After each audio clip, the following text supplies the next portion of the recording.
A few days ago, Alyssa Milano tweeted that she was trans, a lesbian, and I think it was supposed to be some kind of I don't know, I am Spartacus moment, where she was claiming to be all of these different oppressed minorities or marginalized groups. I didn't think I'd actually care to talk about it because I figured, listen, when it comes to the regressive left and when it comes to weird left-wing identitarianism, there are no rules. If you are a celebrated figure, they will let you do whatever you want. And if you're not, they'll criticize you even if you are following the rules because the rules change all the time. Well, apparently now they are in fact dragging Alyssa Milano, which I find kind of funny because she is such a high-profile individual who leads the resistance that I assumed they would let her get away with this. But no, let's not forget the whims of the mob change at a moment's notice. And as I pointed out, there are no rules.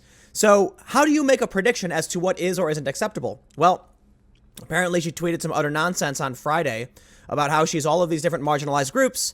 A bunch of woke, progressive white people were like, yeah, yes, you go, girl. I don't know what, yes, YAAASSSS. And they're cheering her on. And I just find it funny that, one of the most annoying things about celebrities like Ellen Page, Brie Larson, and Alyssa Milano is that they're the utmost, they're the epitome of privilege, right? White, cisgendered, wealthy women in America. And they have the nerve to speak about issues they don't know anything about. They read on the back of a, Elle magazine, some article or something, and they're like, now I'm going to go and advocate for people who need help. And, it's always been particularly frustrating for me because I don't get to be a part of any group, right? But let's read the story and let's see what she's getting dragged pretty hard. On Friday, Alyssa Milano decided to weigh in on International Women's Day, declaring herself an ally to all the downtrodden minorities and the poor. Unfortunate souls left behind and oppressed by modern society, instead of simply expressing her support for the underrepresented, she claimed to actively identify with them. Now, hold on. What's the tweet in question? She said, Alyssa Milano said she's trans, she's a person of color, she's an immigrant, a lesbian, a gay man, and she's the disabled. She said she's everything, and so are you, Kirk. Don't be afraid of what you don't know or understand. No one wants to hurt you. We are all just looking for a happily ever after. Now, here's the thing. Hold on a second. If Alyssa Milano wants to identify as these things, she's allowed to. That's the rule. They made the rules up. In fact, I'm pretty sure, legally speaking, she now officially qualifies as these things. Okay, so first, trans. Yes, this is something you self-identify as. A person of color. Well, some universities are allowing people to list themselves this way, and we've already seen certain high-profile individuals claim to be biracial or black to get attention. Sure, you're an immigrant. Sure, you can identify that way. Where are you an immigrant from? Maybe she's an immigrant to a different place, but she still lives here. Hey, right? She's a lesbian. If she says so, she's a gay man. If she's trans, biologically female, and she's wait a minute, hold on. I guess, I don't know how these two things have been identified at the same time, but she's bisexual. Maybe then. And she's disabled. There is a joke to be made about the mental state of Alyssa Milano when she says she's disabled. I'm going to avoid making it, although I think I kind of just made the joke. You get what I'm trying to go at. It's a silly thing, but I won't say it. She says, I'm everything. Yeah, I'm pretty sure you can. There was an article that's been going on for a while about somebody who's identifying as an alien. I kid you not, a sexless alien.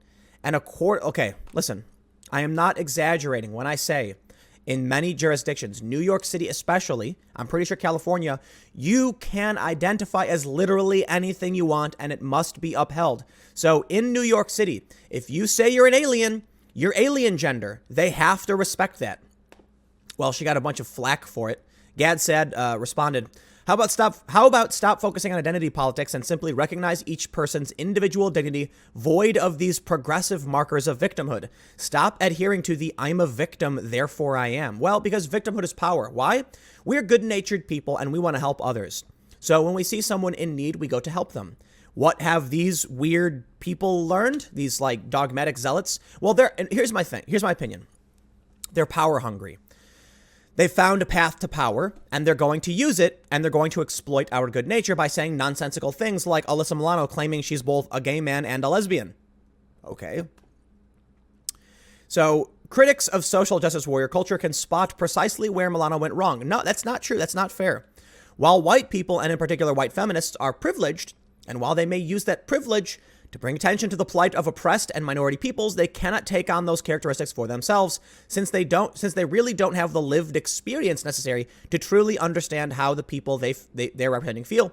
No surprise, that's exactly the subject of the pile-on that ensued. Detractors were quick to question Milano's intersectionality, but hold on. She only said one thing, that she's a person of color. Maybe she really is a trans, lesbian, gay man, a disabled one. And I'm going to say it again, because I know what the comments are going to say. She's not wrong if she thinks she's those things, but then mentions she is disabled. If you get... It's a silly joke, I know. Maybe it's not wrong. What the ever-living F is this able-bodied, straight, rich, white bitch talking about? I got to agree. I'm gonna have to agree with some of these lefties here. Strategy Doc saying, what the ever-living F is this able-bodied, straight, rich, white male bitch speaking about? Yes, Alyssa Milano, because I will say this. I don't quite understand why these rich white people think they have the right to speak on behalf of people they're not. You have no idea what it's like to be a poor, middle-class, immigrant person of color. So it's absolutely insulting to say you speak for them. No one asked you. And it really bothered me with Ellen Page talking, when she goes on Stephen Colbert and she's talking about all these things. And I'm like, listen, some people of color, families of immigrants, whatever, may want you to speak for them. I know I don't. I know I don't want you speaking on behalf of me because I think you people are crazy. I think you're nuts. And more importantly, there's no way to actually execute what they're trying to execute. Why? Well, if I am a mixed race person and I am extremely offended by what Alyssa Milano has to say about people of color, well, then she's an offensive bigot and she's a racist because I said so, and she's white, therefore it's true, right? These are the rules they made. I think Alyssa Milano is absolutely entitled to her opinion. I think she can say whatever she wants. But the utter nerve, the utter narcissism of people like her acting like they're going to use their privilege to speak for others when I don't get to speak. Like, okay, look, I know I have a platform. I know I have a lot of followers. But I don't want, I'm so sick and tired of these far lefty white supremacist people like Alyssa Milano and Ellen Page acting like they get to speak on behalf of people of color. You don't. It's a small sect of progressives. You're speaking on behalf of them, not me and not anyone else. Certainly not Candace Owens. So when you say you're a person of color, you're pissing off a very large amount of conservatives too. They don't seem to know or care. It's white savior complex, they call it. Others accused her of being a poor excuse for an ally, since this wasn't the correct way to support marginalized groups.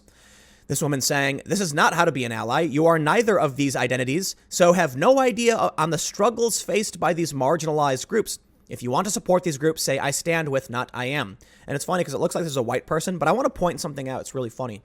There was a debate on my Facebook page a while ago, maybe like last year, where a bunch of white Antifa-type progressives were talking smack to me. And I started pushing back using their rule, saying, listen, you're a bunch of white people telling a person of color, a mixed race person, what they should think or whatever, and you're all racist bigots. And then one of them was like, oh, I'm so sorry. I think that's a good point and we shouldn't be doing this.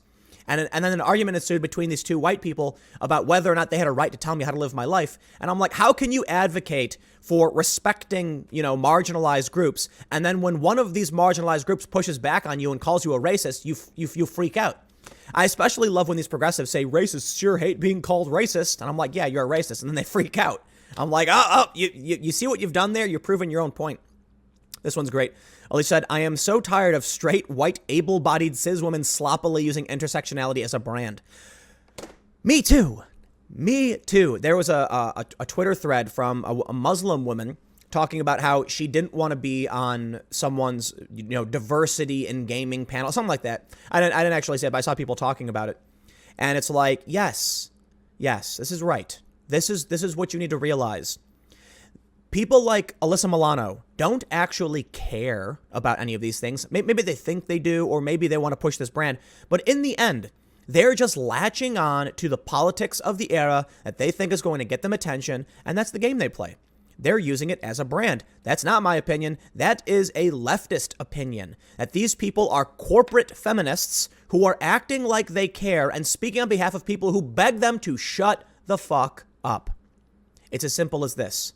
How many people of color need to tell you to shut up before you do, right?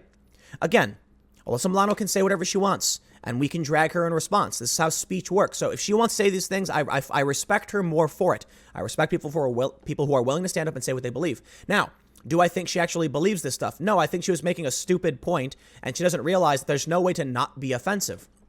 More importantly, though, the main point I want to say as I wrap this up and we'll sign off here is that if there is one person of color, one immigrant, one lesbian, one gay man, one disabled person, one trans person telling Alyssa Milano, stop, you do not speak on behalf of me, why won't she stop? Why?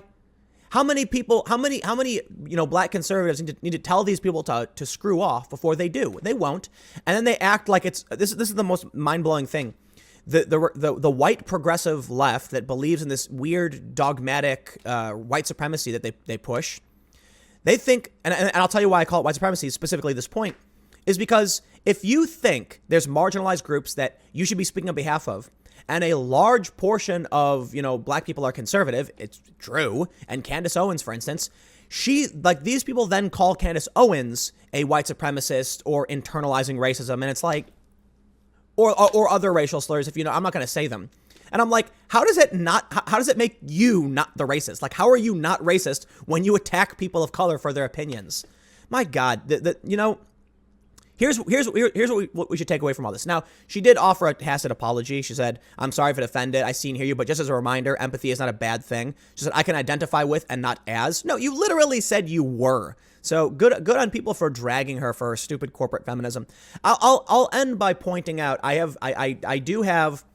have respect for Alyssa Milano to a certain degree. There's nuance in all things. I'm not going to just say she's an awful person or she's a good person.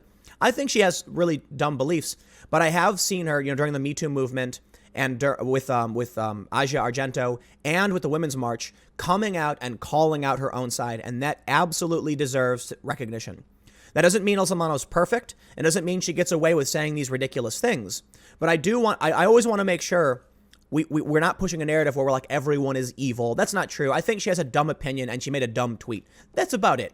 And using that dumb tweet, I wanted to make a point about how you have these white progressives trying to speak on behalf of people who they claim, like, I made the point. It's so absurdly silly. So respect Alyssa, I'll give her props for speaking her opinion, and she got dragged for it. I'll respect her for the things she said about the Women's March and the Me Too movement, calling out her own side. And then I will criticize her heavily for saying nonsensical garbage and remind her once again, you don't speak for me or anybody else. Speak for yourself. And please stop acting like you're the one who's privileged enough to talk over other people of color. Let them speak. I'll tell you what, Alyssa Milano, you got millions of followers. Just retweet someone. Retweet a person of color who disagrees with you. Amplify their voice. How does that sound? Stick around. I got more videos coming up starting at 1 p.m. and I will see you then.